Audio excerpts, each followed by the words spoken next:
جو خدمت کر سکتا ہے وہ اس راہ نعمت میں خدمت کرتا جاتا ہے۔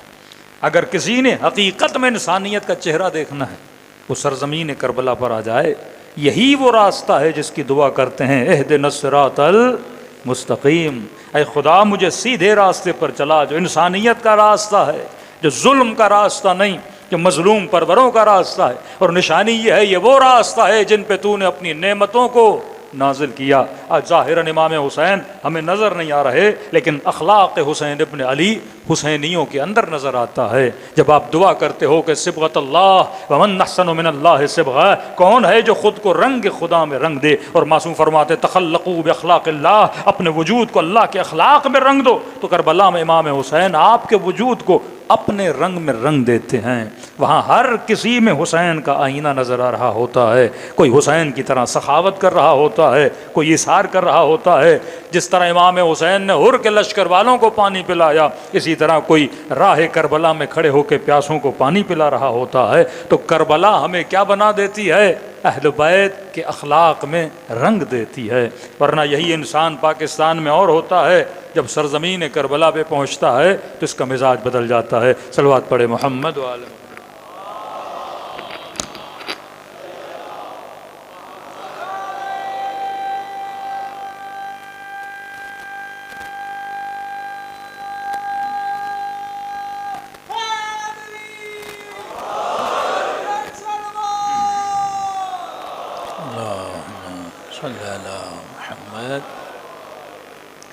تو راہ کربلا راہ محبت ہے، راہ عشق ہے۔ ابھی انہوں نے ایک ایکسپریمنٹ کیا کہ جو عراقی تھے خدمت کے لیے آئے تھے، خادم الحسین تھے، تو ان کو 1,000,000 درہم کی آفر دی، جناب آپ کو 1,000,000 درہم دیتے ہیں، آپ خدمت حسین چھوڑ دو۔ انہوں نے کہا ہم زندگی تو چھوڑ سکتے ہیں پر حسین کی خدمت کو نہیں چھوڑ سکتے۔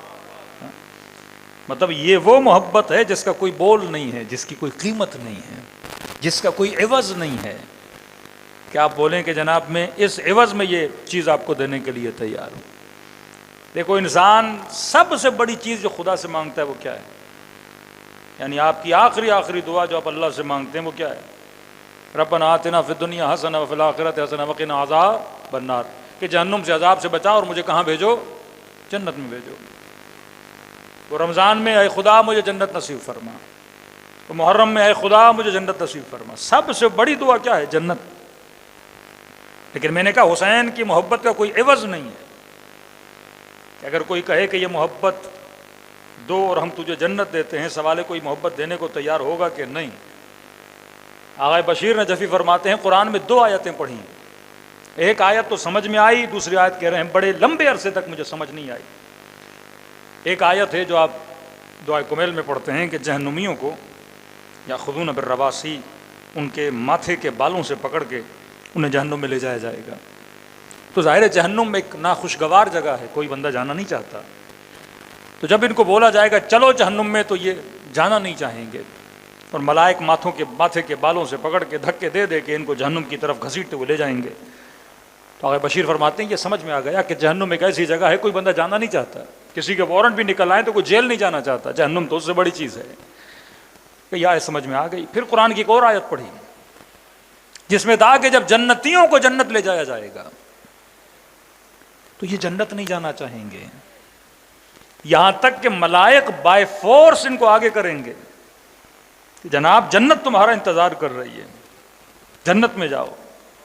جنت متمنی ہے مومن کے وجود کے لیے کہ میں اتنے سال سے انتظار کر رہی تھی کوئی مومن میرے اندر سمائے، کوئی مومن میرے گھر کے اندر آئے، لیکن یہ جنت شروع گرداں ہو جائیں گے۔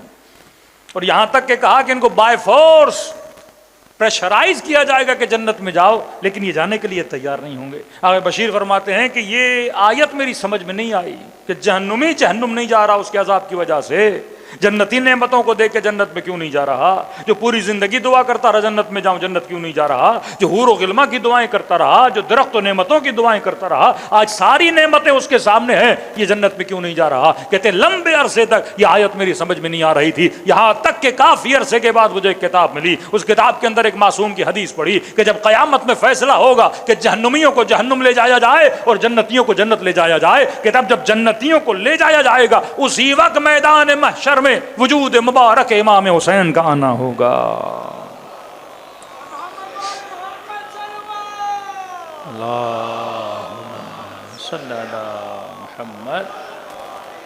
کہتے ہیں سب کی نگاہیں امام حسین پہ پڑ جائیں گی، اب کہیں گے جنت جاؤ تو کہیں گے میری جنت تو ادھر کھڑی ہے، ہمیں پہلے حسین سے ملنے تو ہم بعد میں جنت جائیں گے۔ کہتے ہیں بھیڑ لگ جائے گی امام حسین کے اطراف میں، تو انسان کسی بھی قیمت میں آقا حسین کو چھوڑنے کے لیے تیار نہیں ہوتا۔